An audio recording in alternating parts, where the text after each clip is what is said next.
भाजी की सब्जी बनाने को लेकर हुए विवाद के उपरांत आक्रोशित पति देवानंद सिदार ने अपनी पत्नी चमेली सिदार की गला घोंटकर हत्या कर दी। ये पूरा मामला रायगढ़ के गुमा थाना क्षेत्र का है। देवानंद सिदार और चमेली सिदार ने लगभग 4 वर्ष पूर्व प्रेम विवाह किया था और प्रेम विवाह करने के उपरांत देवानंद उसको अपने घर ले आया था। इसी दौरान देवानंद हमेशा की तरह काम पे गया था। 18 अप्रैल की रात्रि पत्नी से भाजी की सब्जी बनाने को लेकर हुए विवाद के बाद उसने गला मरोड़कर उसकी हत्या कर दी और शव को घर के आंगन में ही गाड़ दिया। पुलिस ने इस पूरे मामले का खुलासा करते हुए आरोपी देवानंद सिदार को अपने हिरासत में ले लिया। थाना कापू क्षेत्र अंतर्गत ग्राम कुमा निवासी देवानंद सिदार ने थाना कापू में आकर रिपोर्ट दर्ज कराया कि 16 अप्रैल की रात्रि करीबन 8 बजे उसकी पत्नी बिना बताए कहीं चली गई है।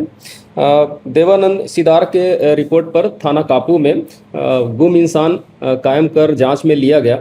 जांच के दौरान देवानंद सिदार का कथन लिया गया। उसके कथन और उसके व्यवहार में कुछ विरोधाभास समझ में आ रहा था। इस पर से जो गुम इंसान है चमेली सिदार, उसके परिजनों से पुलिस के द्वारा पूछताछ की गई। पूछताछ के दौरान यह बात सामने आई कि उसका पति देवानंद सिदार, चमेली सिदार का पति देवानंद सिदार, उसने ही अपनी पत्नी की हत्या कर दिया है।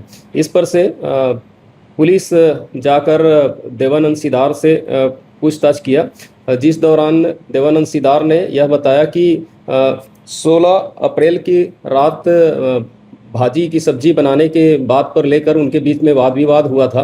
वाद विवाद बढ़ने पर उसने उसके गला को दबाकर मरोड़ दिया, जिससे उसकी मृत्यु हो गई थी और उसके शव को जला दिया और उसको मिट्टी खोदकर पत्थर के नीचे दबा दिया था। इस पर से पुलिस के द्वारा एफएसएल अधिकारियों की उपस्थिति में वहाँ उत्खनन करके जो हड्डी के अवशेष थे मृतिका के, उसको बरामद किए और उसके डीएनए परीक्षण के लिए डॉक्टर द्वारा जो हड्डी के नमूने प्रिजर्व किए गए थे उसको भेजा गया।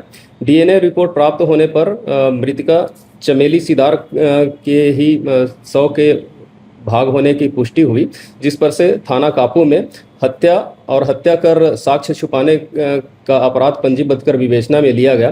विवेचना के दौरान आरोपी फरार हो गया था, जिसको मुखबिर लगाकर पतासाजी की गई और उसको हिरासत में लेकर पूछताछ किया गया, जिस पर उसने अपना अपराध कबूल किया। उसके विरुद्ध पर्याप्त साक्ष्य पाए जाने पर विधिवत गिरफ्तार कर न्यायिक रिमांड पर भेजा गया। इस पूरी खबर पर अपने कमेंट से हमें अवश्य अवगत कराएं। साथ ही हमारे चैनल को लाइक, शेयर और सब्सक्राइब करना भी ना भूलें।